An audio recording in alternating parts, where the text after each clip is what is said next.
Meus queridos, vamos falar hoje de uma açãozinha da carteira, meu amigo, que eu tenho até uma posição, não diria relevante, mas é uma posição não tão pequena assim na carteira, né? A BR Partners, uma empresa que é talvez pouco falada pelos analistas, talvez pouco falada por todos aí, mas realmente uma empresa que impressiona. Eu comecei a comentar sobre BR Partners já tem mais ou menos um ano e meio para trás, e eu falava assim, pô, talvez esse aqui seja o novo BTG. Quem não conseguiu aproveitar do BTG lá naquela época e aí não conseguiu ganhar todas as valorizações que vieram do BTG posterior, talvez BR Partners seria esse mini BTG. E eu apresentei várias vezes aqui quais são os modelos de negócio da BR Partners. Como que eu descobri essa empresa? Só para que fique bem claro, né? Eu não sou um cara que fica lendo o tempo todo o relatório, meu Deus do céu, é 24 horas por dia lendo relatório, por isso que o Léo encontra aquelas ações que estão meio fora do radar, e aí eu não vou conseguir fazer isso porque eu trabalho.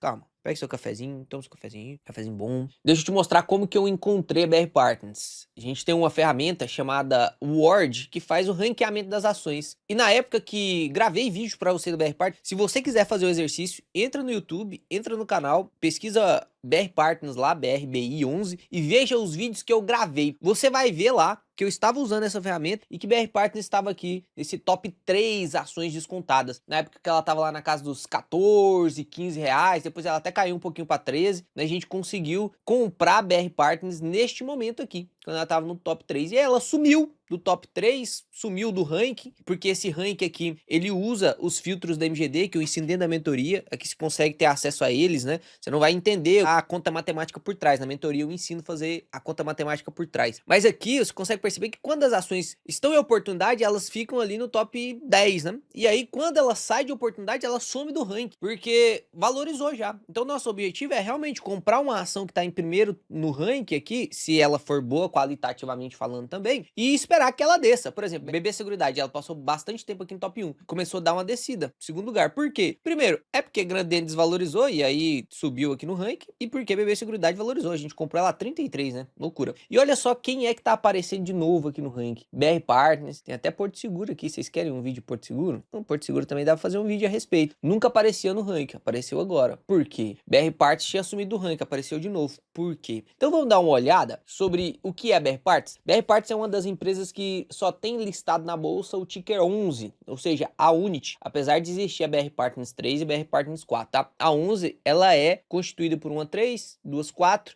e olha só os indicadores dessa empresa. 21% de ROI dos últimos 12 meses, um PL aí na casa dos 10, um dividend yield de 10%, uma liquidez média diária ok, né, de 4 milhões, não é, meu Deus do céu, uma baita liquidez diária, mas também não é uma empresa gigantesca, ela tem 1 bi de patrimônio. Então você pensa, existem fundos imobiliários maiores do que a BR Partners em capitalização de mercado. O HGLG agora vai para 10 bi de patrimônio, o BR Partners tem 1,6 bi. Então aqui a gente chama de small caps. O que você acha mais fácil? E aí presta atenção, tá? Olha só o que eu vou te dizer aqui agora. O que você acha mais fácil? A Coca-Cola duplicar de tamanho, a Petrobras duplicar de tamanho ou a BR Partners duplicar de tamanho? O que você acha que é mais fácil? Multiplicar 400 bi para 800 bi ou 1 bi para 2 bi? Muito mais fácil multiplicar de 1 bi para 2 bi. Por isso que as small caps elas têm mais crescimento esperado, né? Nem sempre elas vão crescer, porque tem muito risco também. É muito mais fácil uma empresa de 1 bi tomar decisões erradas tentando acertar e desvalorizar do que uma empresa de 400 bi tomar uma decisão errada que faça ela desvalorizar realmente. Porque às vezes ela toma uma decisão errada, mas o patrimônio dela já está tão bem estruturado, a empresa já está tão bem estruturada que ela consegue passar por isso e corrigir o erro. No caso da BR Partners, a gente tem uma empresa muito menor. Como ela está dentro das small caps, a gente espera valorizações muito maiores. A gente espera a empresa que cresce muito mais rápido. Até no seu dividendo. O primeiro dividendo foi de 7 centavos, igual o meu foi, 7 centavos. Para eu aumentar 100% meu dividendo, é só subir para 14 centavos. Agora, se eu tô ganhando 20 mil para subir 100%, eu tenho que subir mais 20 mil, 40, aí já fica mais difícil. Então você entende que quanto maior a empresa, mais lentamente ela vai crescer, e quanto menor a empresa, isso esperado, tá?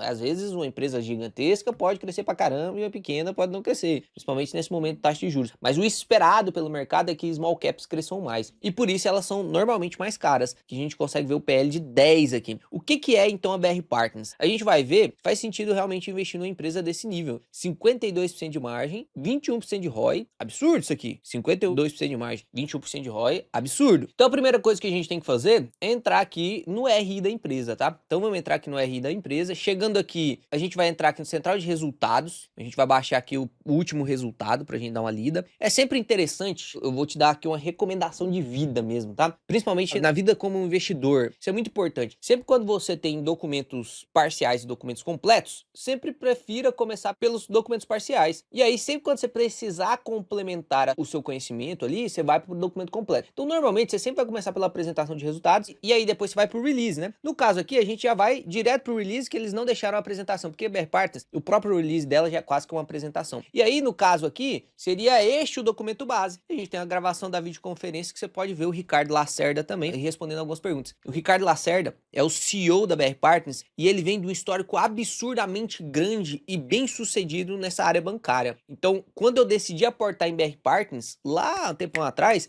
eu decidi inclusive por conta do Ricardo Lacerda, porque a gestão é muito importante dentro de uma empresa. Dentro de um fundo imobiliário, dentro de qualquer tipo de investimento que você for fazer, a gestão é muito importante. Dentro do canal de YouTube que você segue, tá escutando pessoas falar sobre investimento. É muito importante que você entenda qual é o histórico da pessoa que tá falando pra você. Se o cara é realmente estudado, se o cara tá falando só da boca pra fora, você tem que ficar avaliando o que que ele fala, se ele mesmo se contradiz. Pô, mês passado ele falou uma coisa, agora já tá tudo trocado. O que que é isso? Muda tanto assim de opinião? Será que ele tá aprendendo mesmo ou será que ele não sabe? É normal mudar de opinião, né? Mas toda semana mudar de opinião não faz muito sentido. Talvez era só falta de conhecimento mesmo. Então, acompanhem bem as pessoas que você dedica tempo para ouvir no YouTube e aqui nas empresas também, porque nas empresas é como se fosse o nosso YouTube, né? É como se fosse o YouTube do investidor. A gente vai ver o resultado das empresas, a gente vai escutar o que o CEO tem para dizer e a gente vai decidir alocar o nosso dinheiro ou não. Querendo ou não, você me assistindo aqui, você tá decidindo alocar o seu dinheiro aqui no canal. Aí você vai conseguir consumir um conteúdo gratuito, mas tá abdicando de tempo, na verdade, tá gastando seu tempo aqui assistindo o canal. Por isso que eu quero honrar ao máximo o seu tempo, cada segundo, realmente 100% do Léo, 220% de Deus, para que você saia daqui aprendendo todo dia uma coisa nova. Então aqui a gente baixou o release, e aqui eu quero que você venha em BR Partners e clique em apresentação institucional. Vai aparecer aqui para você essa parte de áreas de negócio. Aqui, no caso da BR Partners, ela tem 4 grandes braços. Na verdade, são 3 grandes braços e um que tá começando agora, né? Gestão de patrimônio, que inclusive foi um dos pontos assim que me fez brilhar os olhos para BR Partners. O que é o Investment Bank? Ele explica tudo aqui, tá? A empresa BR Partners, ela funciona muito mais como uma empresa que fornece serviços financeiros do que uma empresa de emprestar dinheiro. Você olha para o Itaú, ele é um banco misto. O que é um banco misto? É aquele banco comercial, que é aquele que trabalha ganhando dinheiro através de empréstimos de dinheiro. Então pega dinheiro emprestado, empresta dinheiro, pega dinheiro emprestado, empresta. Isso é o banco comercial, tá? O varejo. E tem o banco de investimento, que funciona toda a outra parte de mercado de capitais. Então, estruturação de CRI, de debênture, de LCI, de LCA, estruturação de fusão e aquisição de empresas, negociação, enfim, tudo que o mercado de capitais tem, né? Você vai ver a Vivo comprando uma empresinha, não é a Vivo que chega lá, oferece um dinheiro para a empresinha e pronto, vou comprar a empresinha aí de telecomunicação para aglutinar no ecossistema Vivo. Não, a Vivo entra em contato com algum estruturador de mercado, no caso a BR Partners, fala assim, ó, BR Partners, me ajuda, eu quero comprar aquela ali. Você desenha o deal, que eles falam, né? Você desenha o acordo, você desenha um contrato, e aí a BR Partners vai lá, faz o valuation daquela empresa, que normalmente não está listada na bolsa, então a Vivo, para poder pagar um valor, tem que ter o valuation, aí a BR Partners vai lá, faz o valuation justo, conversa com a empresa, conversa com a Vivo, e resolve, faz a fusão, aquisição, entende? Então a BR Partners, ela ganha dinheiro fazendo serviços, lembra disso, serviços. Por quê? Isso vai ser muito importante na hora que a gente entrar no release de resultados. Então aqui na parte de Investment Bank, ó, fusão, aquisição, mercado de capitais, assessoria e conselhos, assessorias a acionistas, Capital Solutions, né, soluções de capitais, emissão de CRI, CRA, enfim, assessoria pré-IPO. A empresa quer fazer um IPO, quem que ela procura? Algum banco de investimento. Para poder fazer o IPO, você precisa de um banco de investimento. E aí, a BR Partners também funciona, privatizações, enfim. Então aqui é o braço mais forte da empresa, tá? O Investment Bank. Aí tem a parte de Capital Markets, que aí é a parte mais estruturada para emissão de todos os tipos de créditos, né? E ela ganha dinheiro fazendo essas emissões. Por exemplo, eu quero captar dinheiro. Eu sou uma empresa do agronegócio e eu quero emitir um CRA. Não é do nada vou emitir um CRA. Não, vou emitir um CRA. Como que eu estruturo esse CRA? Quanto que eu vou pagar? Por onde que a gente vai emitir isso? Quem que vai distribuir? Tudo precisa de organização, né? Então a empresa chega na BR Partners e fala, ó, eu quero emitir um CRA para captar R$1 bilhão, eu vou remunerar tanto. Aí a BR Partners fala assim, ó, eu não acho que você deveria remunerar tanto, tem que remunerar tanto no cenário atual, senão não vai ter captação, não sei o quê. Então, esse é o trabalho da BR Partners, entende? E ela consegue ganhar muito dinheiro através de serviços. Aí tem uma parte aqui de tesouraria e tem aqui a parte de gestão de patrimônio. Essa parte de gestão de patrimônio foi a última coisa que entrou. Aqui, ó, teve início em setembro de 2023. O que é esse negócio de gestão de patrimônio que você vai ver a galera falando aí, wealth management, em inglês, né? Os caras querem tudo colocar em inglês, né? Porque, ó, banco de investimento, mercado de capital e tesouraria. É tudo em inglês, né? Só gestão de patrimônio aqui que, por incrível que pareça, tá em português. A gestão de patrimônio é o seguinte: você é um milionário, você tem 20 milhões lá e você quer investir esse dinheiro. No caso aqui da BR Partners, é tudo com grandes fortunas, né? Não entraria esses 20 milhões, talvez. Mas aí você quer investir dinheiro, sabe da necessidade de investir, só que você não quer estudar, pô. Você já tem 20 milhões, você não quer estudar, você não quer saber se você tá investindo de certo. Não, você quer um cara confiável, você entregar os 20 milhões na mão dele, nessa gestora, e essa gestora investir por você. Você paga lá 1, 2, 3% para a gestão desse patrimônio e você ganha o restante. Ah, a gestão de patrimônio conseguiu ganhar 18% para mim neste ano. Pago 2% lá, fico com 16%, mais do que eu conseguiria, por exemplo. A gestão de patrimônio não é errado, tá? É muito melhor que a assessoria, por exemplo. Então, você ir para a gestão de patrimônio é melhor do que você investir sem saber ou não investir. É melhor você pagar a taxa. Então, aqui começou em 2023 e veio crescendo absurdamente, cara. Isso aqui eu acredito que vai ser algo que vai crescer muito no Brasil, gestão de patrimônio. E a galera do Brasil, querendo ou não, tirando você que tá aqui no canal, deixou o like, já se inscreveu, a galera é preguiçosa. E às vezes, não tô falando nem do preguiçoso, às vezes o cara precisa trabalhar mais e ele não tem tempo mesmo. Então, tem dois tipos de pessoas: as pessoas que não querem realmente fazer os seus investimentos, que é alguém para confiar, e aí no caso vai surgir um monte de consultorias, né? Talvez a GD até abra o seu braço de consultoria também, tô treinando os alunos para isso. E o outro braço é de grandes fortunas, gestoras realmente grandes, de pessoas que realmente precisam de uma gestora para poder gerir seus negócios, porque ela passa 20 horas do dia trabalhando, exemplo só, tá? Então, acho muito vantajoso esses braços de negócio da BR Partners. Dito isso, você entendendo então agora o que a BR Partners faz, ela não vende café, ela não vende sorvete, ela vende esses produtos de serviço. A gente vai então agora para a parte de apresentação de resultados, pra gente entender o que aconteceu com o BR Partners, porque olha que doideira, BR Partners no último ano, em 20 de abril de 2023, tava R$10. A gente comprou aqui por volta de R$14,90, tá? Mais ou menos aqui, ó, a gente comprou aqui, ó. A gente até viu uma queda depois, né? Caiu pra caramba a BR Partners depois que a gente comprou, e aí a gente manteve, olha lá, a gente já tava com a valorização de 40%, BR Partners chegou a custar R$20 depois da listagem dos ADRs. E agora, caiu aí, ó, olha que doideira isso aqui, cara. Desde abril de 2026 até agora caiu 25%. Será que essa queda gerou oportunidade? Pô, o rank da Ward aqui tá te dizendo que sim, né? Ele tá gritando pra você: Léo, vai lá e lê BR Partners, vê o que aconteceu. Não é pra investir direto, esse rank aqui é pra você comprar Grandene, BB Seguridade.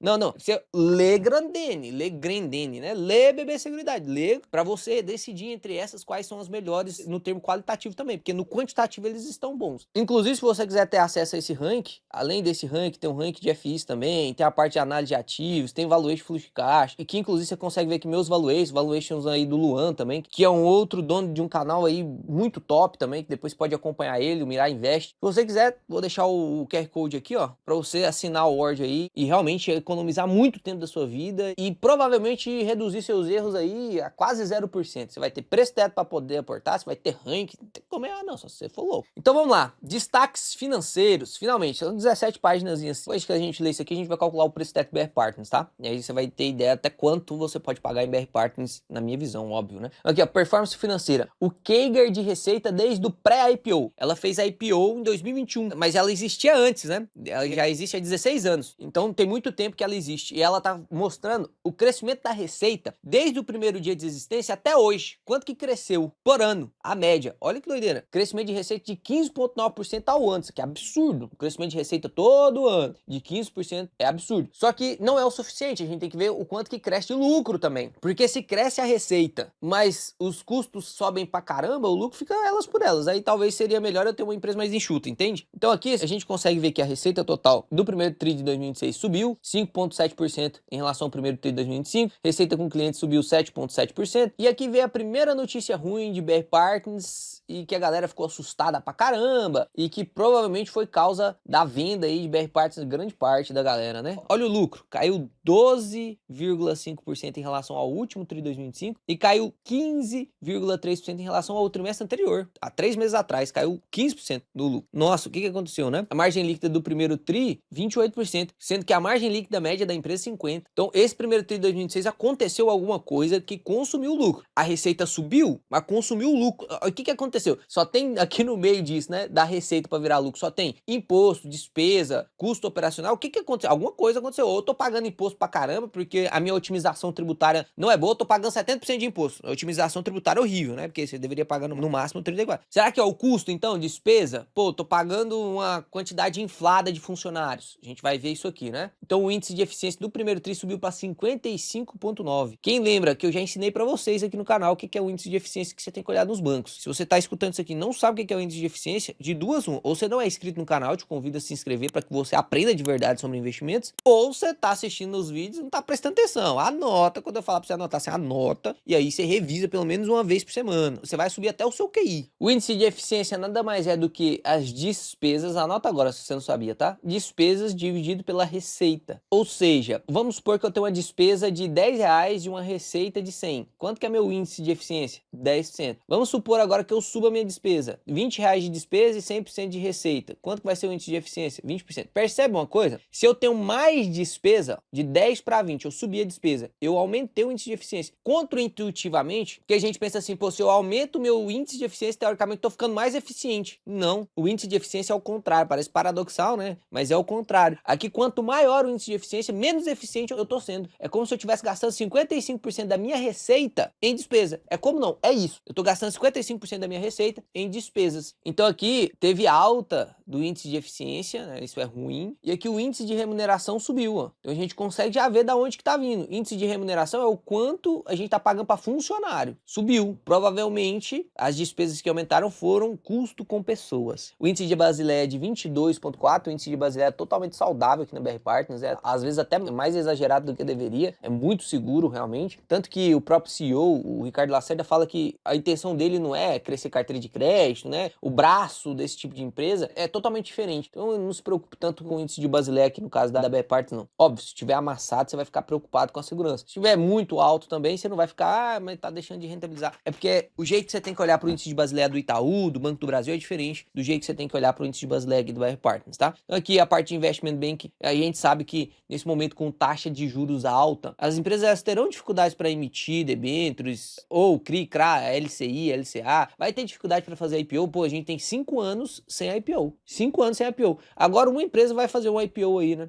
Tem muito tempo que não fazemos IPO. Imagina quando tiver aquela febre de IPO como a gente estava lá em 2018, 2019, 2020. O BR Partners vai, nossa, vai ganhar dinheiro, né? Mas realmente o mercado de capitais hoje não está a favor do BR Partners. Não está a favor do BR Partners. E mesmo assim ela está conseguindo manter o seu nível de receita, subir o nível de receita, inclusive. Isso mostra que ela é resiliente. Então aqui a gente consegue ver que tiveram 7 transações anunciadas no primeiro trimestre de 2026, 6,2 bilhões de reais de M&As e Capital Solutions. No mercado de capital, que é a parte de emissão, né? Teve 19 emissões, 2,4 bi, e na gestão de patrimônio eles bateram 6,1 bi sob custódia. 6,1 bi iniciando em setembro de 2023, né? Então tivemos 2024, 2025, ainda não tem 3 anos, 6,1 bi, bastante, né? Aqui eles falam, ó, estrutura organizacional. É muito importante ler o release. Olha só, com o objetivo de manter a competitividade de BR Partners no longo prazo, bem como buscar um crescimento sustentável de receita ao longo dos próximos anos, optamos por aumentar as despesas de pessoal para continuar investindo em novos talentos e expandindo os times de áreas de negócio, especialmente Wealth Management, que é a gestão de patrimônio. Opa, eles falaram assim, Léo, a gente aumentou nosso custo com o pessoal propositalmente, que a gente tá acreditando que esse negócio de Wealth Management aí vai dar muito certo, vai dar muito boa. Nós somos muito pequenininhos nisso ainda, se a gente focar nisso aqui, a gente vai ganhar um dinheirinho. Então, estamos contratando novas pessoas, isso vai consumir parte da receita nesse momento, porque primeiro eu contrato, faço eles trabalharem para depois ter o resultado. Então, vai consumir no curto prazo o resultado para que depois seja aumentado. Inclusive, o CEO, ele fala um pouquinho sobre isso, tá? Ele fala um pouquinho. Eu vou terminar de ler essa parte, vou deixar um corte do CEO aqui. Ficou legal demais a explicação dele. O mais legal do Ricardo Lacerda é que ele fala de verdade o que tá acontecendo com a empresa. Ele fala assim, ó, isso tem esse risco. Se não der certo, a gente volta. E teve o risco mesmo. Ou, se der certo, pô, a gente vai estourar. Então aqui, ele não tá tentando esconder de você que não teve aumento no custo pessoal, não. Teve aumento, ele tá explicando por quê. Destacamos os investimentos na base, júnior e mid-level. Então aqui, a parte das primeiras contratações, né, você vê que são poucos funcionários. Para uma empresa de 1,6 bilhão de capitalização, são poucos funcionários, né? E olha que legal, 27% ingressou como estagiário e 60% dos diretores e dos MDs aqui, né, que são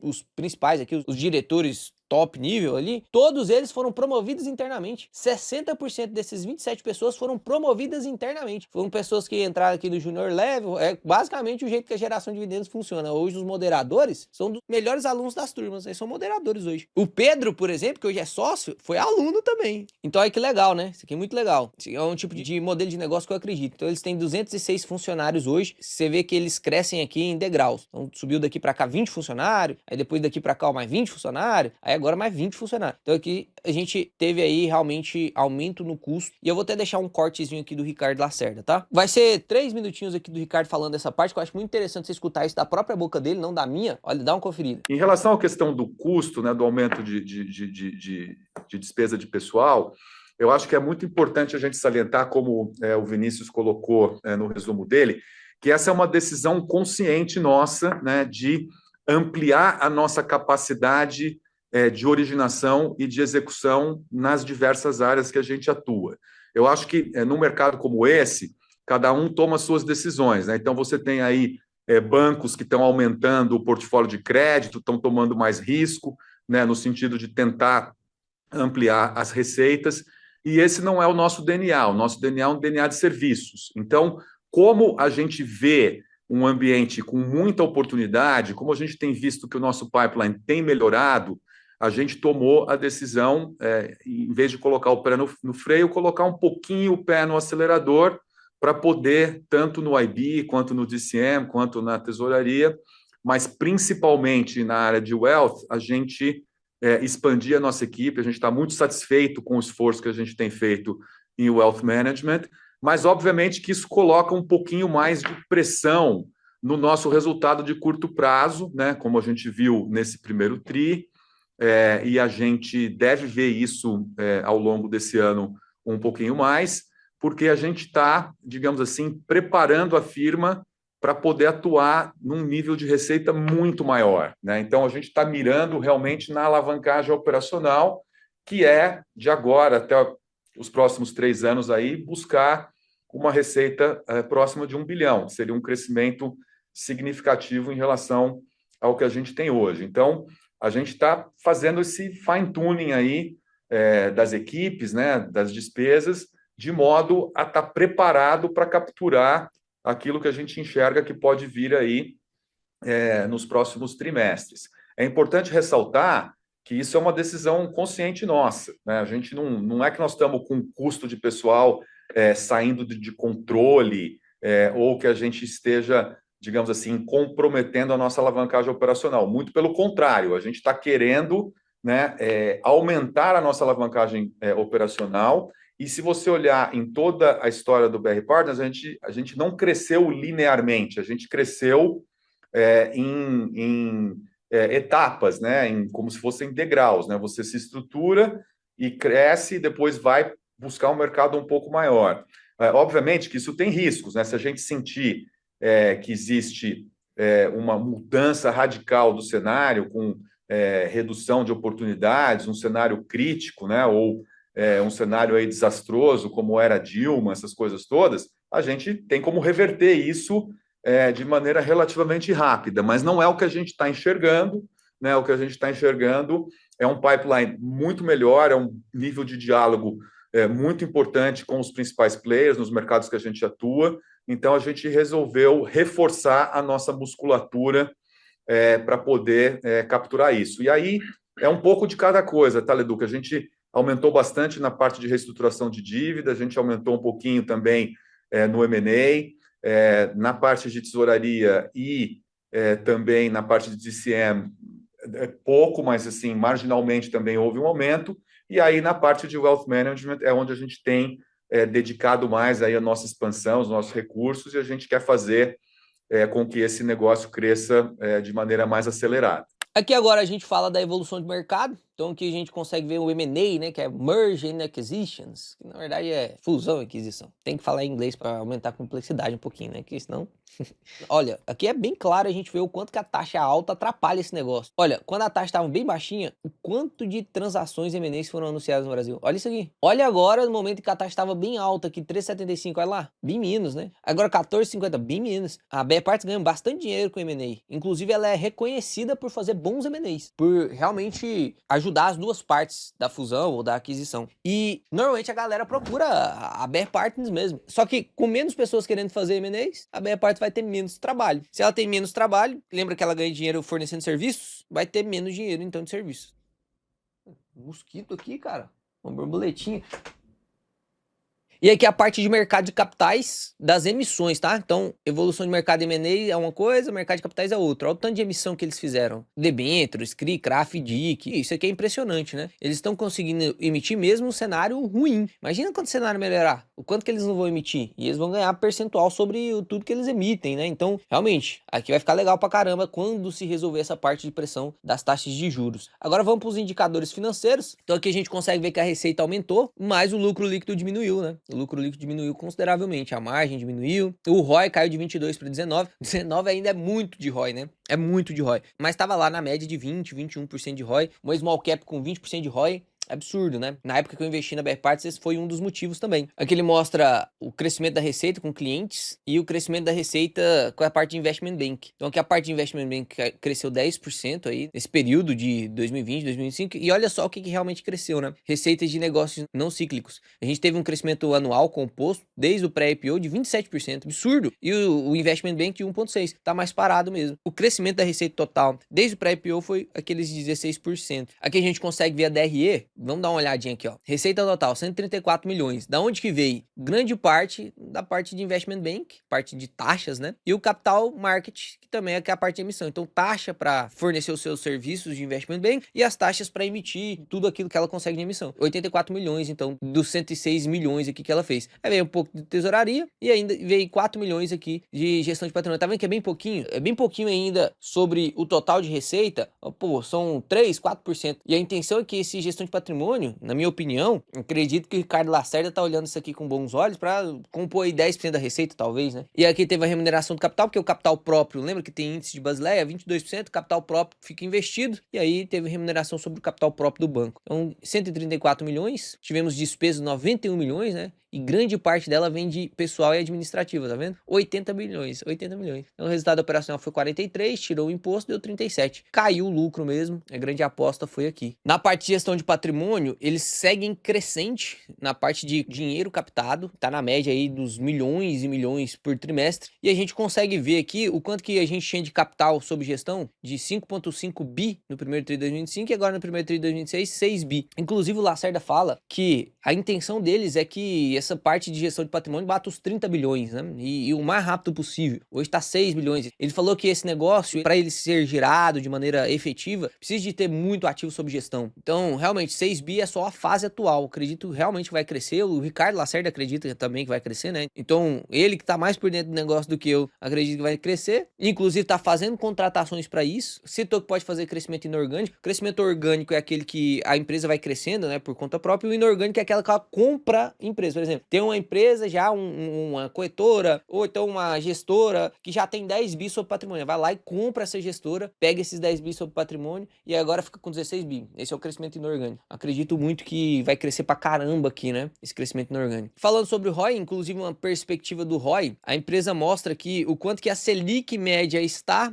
e o quanto que o ROI está conseguindo gerar de ganho de capital. Porque o que é o ROI? É o retorno sobre patrimônio líquido. Nós que somos acionistas, a gente tem o quê? Um pedaço do patrimônio líquido da empresa. Então a gente tem que olhar para o ROI para ver o quanto nosso capital investido dentro da empresa está sendo remunerado. Só um exemplo, tá? Se eu coloco 100 reais na Selic e a Selic rende 15, pô, eu vou ter 115 no final. Então eu preciso de uma empresa, supondo que a gente vai comprar um PVP de 1, mas enfim, se eu tenho que explicar na mentoria, não tem como explicar aqui. Mas supondo que eu fosse colocar 100 reais aqui na BR Partners, pô, se tem um ROI de 22%, eu vou ganhar 120. Isso aqui é o que a gente chama de EVNEI, que é o valor, o ganho adicionado ao acionista, que no caso aqui foi de 7 reais. Então faz mais sentido eu investir aqui em BR Partners porque eu tô ganhando um spread de 7% de rentabilidade sobre o que tá hoje taxa Selic, sendo que a taxa Selic tá alta e a tendência é queda. A gente tinha uma perspectiva de queda antes do Irã aí, né? Enfim, de a taxa Selic fechar o ano com 13, talvez um 12,5, e agora a gente não tem mais essa perspectiva. Então não vai cair tanto, mas vai cair ainda. Perspectiva de queda, já teve 2 cortes, então pode ser que continue caindo. Então perceba que esse ROI pressionado, mesmo com a taxa Selic alta, mostra o quanto a empresa é resiliente, né? Isso aqui é legal pra caramba. Inclusive o próprio Ricardo Lacerda fala sobre essa perspectiva. Eu vou deixar um cortezinho também, porque eu acho legal essa parte de você escutar um pouco o gestor também, um pouco o CEO também. Vou deixar um cortezinho dele aqui. Do ROI, a gente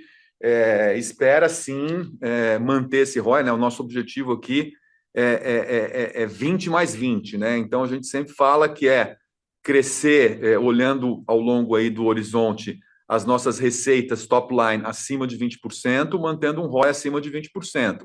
É o que a gente fez nos últimos 16 anos e é o que a gente quer continuar fazendo, né? Eu não acho que, digamos assim, nós estamos num momento ruim de mercado hoje e que a gente, digamos assim, esteja caminhando para um ROI, digamos assim, abaixo de 20% de maneira consistente. Não é o que a gente enxerga.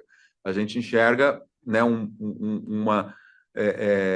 uma situação em que nós temos um pipeline muito robusto, temos, sem dúvida alguma, o nosso melhor momento do ponto de vista de transações em gestação em todas as nossas áreas. E aí, dito isso, a gente já pode ir para o valuation, né? Vamos para o valuation aqui da empresa. A gente tem 2 valuations para fazer. O primeiro, que é o preço teto projetivo, olhando para dividendos, que seria um fluxo de caixa descontado de dividendos, mais ou menos o modelo Gordon, né? E depois a gente vai calcular o valor intrínseco da empresa no valuation com fluxo de caixa descontado, beleza? Então, o primeiro preço teto aqui, o que a gente tem que ver? O que a gente deseja de yield? Vou deixar o 6%, que é o preconizado pelo Bazin. Então, vamos deixar 6% primeiro. E depois o payout. O payout da empresa a gente tem que avaliar com cuidado. Qual foi o payout desse último trimestre agora? Vamos pegar aqui aquela apresentação. Aqui ele fala sobre o payout distribuído neste último trimestre. Ó, aqui a gente vê pagamento de dividendos, 18 centavos por unit, é um payout de 50%, tá vendo? O que eu vou usar, Léo? Porque nos últimos 2 anos foram 90% de payout, agora foi 50%. O que eu uso? Sempre interessante você olhar a média, se não tem nada do CEO falando a respeito disso. Se não teve fato relevante falando que vai diminuir o percentual de payout, se não teve nada, nenhuma notícia específica sobre a empresa divulgando que agora vai cortar. Por exemplo, Banco do Brasil pagava 45% de payout. Teve problemas, anunciou que vai pagar 30%. Então o que eu vou usar? Vou usar a média? A média vai ser 42%, vou usar? Não, vou usar 30%, que a partir de agora vai ser 30%. Então aqui é interessante que você pesquise a respeito disso. Vou fazer sua tarefa de casa e vou deixar aqui um pedacinho para você ver o que o Ricardo fala sobre essa parte do dividendo. Em relação à questão de dividendos, eu acho que a expectativa, né, nós fizemos um esforço grande nos últimos 2 anos, dado aquela incerteza em relação à tributação dos dividendos. Então, a gente via uma demanda grande da nossa base acionária para a gente poder pagar o máximo de dividendos possível. A gente pagou, tanto em 2024 quanto em 2025, nós tivemos payout ratios aí acima de 90%, né? Quase próximos de 100%. Obviamente que agora, superada essa questão da tributação, a gente vai voltar para os nossos patamares históricos aí entre 50%, 60%, 65%. Então, eu diria que com essa volta para esse patamar, a gente já é mais do que suficiente para a gente ir capitalizando o banco, né, de acordo com as necessidades que ele tem, e podendo crescer os nossos negócios. Você consegue perceber que se a gente usar a média aqui, principalmente dos últimos 3 anos, a gente colocaria um payout aí de 80%, 90%, que não vai ser real para agora da BR Parts. O Ricardo falou, pô, vai ser de 50% a 65%. Então a gente vai triar a partir de 50% a 65%. Então vamos colocar primeiro 50%, depois a gente sobe para 65% para você ver o que seria a parte otimista e o que seria a parte pessimista, tá? Então a gente tem hoje, presta atenção aqui, ó. A gente tem hoje 37 bi de lucro. Já ensinei para vocês como faz a maneira conservadora, que é basicamente você pegar e multiplicar por 4 aqui, já que nós estamos no primeiro trimestre, daria 150 milhões de lucro no final, se todos os trimestres tivessem 37 milhões de lucro, tá? Não é o que eu espero de verdade. Eu acredito que agora a gente teve realmente corrosão do lucro por conta das contratações e acredito que provavelmente vai aumentar a eficiência, maior receita e tal no decorrer do ano. Não vai ser algo assim de maneira imediata, mas vai acontecer no decorrer do ano. Então eu acredito que vai ter um pouquinho mais de lucro do que isso. Mas vamos simular com isso, tá? Então 150 milhões e 800 mil. Olha lá, 150 milhões e 800 mil, 50% de payout, 6% de yield que eu tô exigindo. Qual que seria o preço teto para olhar dividendos, tá? Qual que seria o preço teto? Basicamente seria 11,97. Então se eu for olhar para dividendos, eu compraria BR Partners agora? Se eu fosse olhar para dividendos, vamos colocar o payout de 65, olha lá, subiria para 15,56. Para dividendos, faz sentido comprar BR Partners agora? Se eu tô nessa perspectiva aqui, quero receber mais de 6%, não é o momento de comprar BR Partners para dividendos, porque inclusive um dos DNAs da empresa o próprio nome chama BR Partners. Os administradores recebem grande parte do seu dinheiro, porque são sócios, né? Então, aqueles 2 pontos da pirâmide lá, os 2 topos lá, eles recebem dinheiro através de dividendos. Então, quanto mais pagar dividendos, mais eles são remunerados, certo? Então, aqui é óbvio que eles vão querer manter um payout alto. Então, a gente pode até considerar 60%, 65%, mas percebe, se o lucro for consumido, não tem o que faça esse preço teto subir. Então, se a gente tivesse o mesmo lucro anterior, 44 milhões vezes 4, olha a diferença, 178. Olha a diferença que faria, 178 milhões. Olha lá, o preço teto vai para 18,45. Então perceba, depende do quanto de lucro você está esperando. Vou colocar aqui 150 e vou subir 5%, como se ele fosse subir o lucro anual, levando em consideração o primeiro trimestre, 5%. Era 158, daria o preço teto aí de 16,34, com 65% de payout, tá? Eu vou até ser mais pessimista, vou colocar 60%, vai dar um preço teto aí de R$15,08. Aqui o interessante da Ward é que se eu salvo aqui o meu preço teto, você consegue entrar na sua Ward aí, né? Você vai entrar aqui na parte de BR Partners, aqui você vai poder calcular o seu preço teto, e aqui, ó, se você clica aqui, você consegue ver o preço teto dos influenciadores que calcularam. Então aqui você consegue ver o meu, né? Eu calculei aí o preço teto, você consegue ver. E aí fica fácil você tomar uma conclusão, né? É óbvio que eu quero que você calcule o seu preço teto, e é óbvio que eu quero que você faça isso aqui sem precisar olhar os influenciadores. Meu sonho mesmo é que você usasse a ferramenta sem olhar nada do influenciador. Eu sei que para quem tá começando precisa de um norte. Você clica aqui, você consegue ver os valores que eu utilizei, né? E qual que é a margem de segurança. No caso aqui, BR Partners não tem margem de segurança, então não seria um aporte para dividendos. Vamos ver. Se não é um aporte para dividendos, pode ser para crescimento? Pode. Como que eu vejo? Através do fluxo de caixa descontado. Então vamos calcular aqui o valuation através do fluxo de caixa descontado. Você clica aqui, você está vendo que eu não tenho ainda, no seu vai aparecer assim porque você não calculou ainda. Quando eu calcular, vai aparecer o meu aqui, né? Então vamos só voltar aqui, vamos fazer o nosso cálculo agora. Aqui, ó, só para calcular a premissa da taxa de crescimento esperada, a gente pode colocar o ROI esperado da empresa, vou colocar 20% de média, vou colocar o payout lá de 60%, então a gente teria uma taxa de crescimento esperada de 8%. Isso aqui é só uma média, é a taxa de crescimento, ó, esperada. Tá vendo o esperado aqui, ó? É esperado, não quer dizer que ela vai crescer. Eu acho que ela vai crescer muito menos do que isso, não. Você coloca aqui o quanto que você acha que ela vai crescer. No caso aqui na taxa de desconto, a gente sempre vai exigir nessas empresas do setor financeiro, pelo menos Selic, né? Então eu vou exigir até o spread da Selic aqui, vou exigir 15% de taxa de desconto, beleza? Na realidade projetada aqui, eu vou tirar a tesouraria e vou usar o modelo Buffett. Aqui em 2026 dá para você alterar o lucro líquido. Qual é o lucro líquido que a gente projetou? Ó, 150, eu vou até copiar aqui, ó, 158 milhões. Então vou colocar lá, ó, 158 milhões. Aqui a gente consegue ver então o preço teto projetivo de BR Partners, caso ela venha com este lucro aqui. Então ficaria ali na casa dos 15,04 de preço teto, que também não teria margem. Nossa, Léo, vamos projetar para 5 anos? Que para 5 anos a gente deixa essas empresas de crescimento crescer mais tempo, né? Na parte de 3 anos aqui, ela cresce só 3 anos e aí depois já entra no perpétuo. O perpétuo, o crescimento é 3%. Então limita o crescimento da empresa. Colocando aqui 5 anos, ó, a gente tem um preço teto de 16,74 no fluxo de caixa futuro, que eu acredito ser um preço teto razoável aqui para BR Partners, né? Então não tem tanta margem assim para ficar comprando BR Partners agora. Tem outras empresas que estão bem mais descontadas do que BR Partners agora, apesar dela apresentar vários e vários indicadores excelentes, absurdos. Se a gente projeta crescimento de 8% aqui para ser bem conservador com ela, o preço teto seria de 16. Eu quero forçar a barra, eu acho que vai crescer 15%. Acho que vai crescer 15% aqui também e acho que vai crescer 15% aqui também. Pô, quer forçar a barra? Beleza. Eu não acho saudável você ficar forçando. Eu até acredito que BR Partners pode crescer 15% por ano, tá? Eu até acredito nisso. Mas não acho que é legal você ficar fazendo esse tipo de simulação. Quanto mais conservador você for, menos erro você vai ter. Às vezes você vai deixar de participar de alguma empresa que talvez valorizou, mas você não vai participar daquelas empresas que desvalorizaram também. Você vai ficar sempre comprando empresas que estão descontadas, que pode demorar um pouco mais de tempo para o mercado perceber, mas elas vão valorizar, né? Vão pagar dividendo. Então vou colocar aqui os 8% mesmo na minha projeção e ficaria aí o preço teto de 16,75. Então, salvando o preço teto aqui, para você vai aparecer lá, ó, nessa aba aqui de valuation por fluxo de caixa, já aparece aqui para você os que você calculou, né? Aqui no caso tá meus valuation porque eu sou eu. Então, se o seu nome é José, vai aparecer aqui, valuation do José. E aqui embaixo, valuation dos influenciadores. Então, aqui você já consegue ver que BR Partners já apareceu aqui o meu valuation, né? Então, tá aí, ó, upside de 3,91%, uma margem pequena, não faz tanto sentido a gente aportar em BR Partners. Então, eu que tenho os ativos, o meu preço médio tá abaixo do preço teto, Inclusive o preço atual da cotação tá abaixo do preço teto, mas por conta da margem não faz sentido aportar agora. Então não vou vender minha posição, mas também não tô comprando mais BR Partners não. Se você é novo no canal e chegou até o final desse vídeo, provavelmente você vai gostar muito dos vídeos do canal, cara, porque aqui vai ser vídeo realmente de 30, de 40, de 50 minutos para te ensinar de verdade a investir. Não vou ser aquele canalzinho de YouTube de 10, 15 minutos só contando no tipo, eu não quero ser jornal. Eu quero te ensinar de verdade. Se você quiser aprender, se inscreve aí no canal, deixa o like. Você que já me acompanha, deixa o like, pô. Quando você deixa o like, você me ajuda demais, porque o vídeo vai aparecer para mais pessoas, mais chance da gente ganhar novos inscritos. Beleza? Conto com você aí que já me acompanha e tamo junto, você que é novo. Fica com Deus, papai do céu te abençoe. Até o próximo vídeo que será excepcional, mais uma vez.